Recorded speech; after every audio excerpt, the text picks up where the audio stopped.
हमारा अगला टॉपिक है आईवीएफ के साथ एसोसिएटेड मिथक यानी मिथ्स।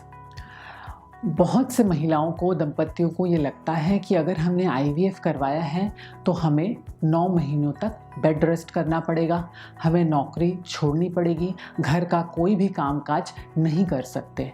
पर ये सारे मिथक हैं, गलत धारणाएं हैं, क्योंकि इनका कोई भी वैज्ञानिक आधार नहीं है।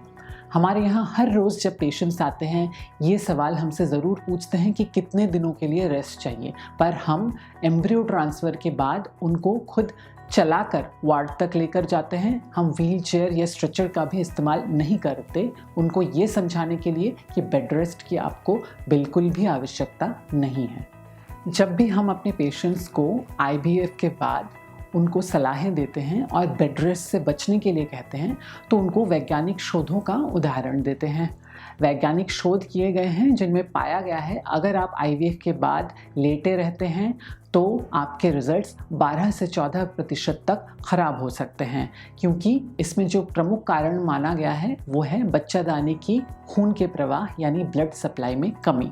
तो अगर बच्चादानी की खून की सप्लाई कम हो जाएगी, प्रेगनेंसी रेट्स कम होती जाएंगी।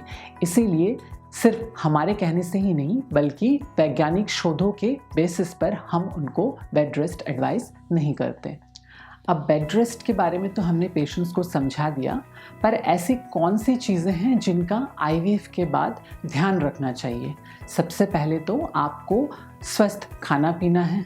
दूसरा, आपको बिल्कुल भी स्ट्रेस नहीं लेना है, क्योंकि स्ट्रेस से आपके रिजल्ट्स बिगड़ सकते हैं। तीसरा, आपको आपके दवाइयों का ध्यान रखना है। चौथा, आपको कोई भी भारी वज़न नहीं उठाना है। और पांचवा, कोई भी हैवी काम यानी झटके वाले काम नहीं करने।